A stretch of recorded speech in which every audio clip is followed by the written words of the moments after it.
Well, Clown in a Cornfield is definitely a return to that back to basics slasher style horror of maybe like the 80s, maybe pushing into the 90s, where everything feels like we've seen it. There's nothing, it's not reinventing the wheel, but it is a perfectly acceptable slasher film.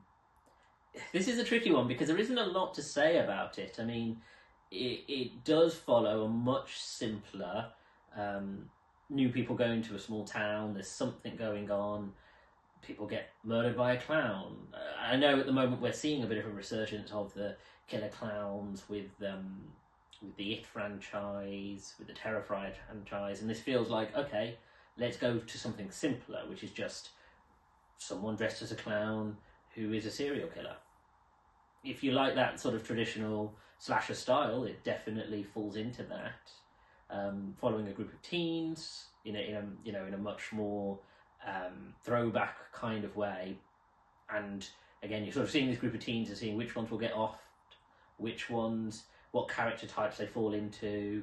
As someone who felt like my understanding of horror was structured around Cabin in the Woods, which really pinned down all the tropes of horror that had existed before and really put a cap on it. This definitely feels like the kind of film that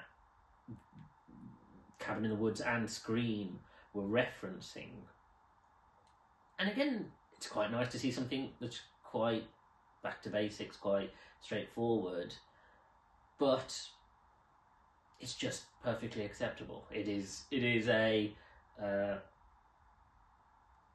putting a hat on it, straightforward slasher horror that's got a few small laughs, a few sort of quite straightforward scares, if you can call them that, but again, doesn't reinvent the wheel and doesn't really sort of leave a legacy impression. It is just perfectly okay.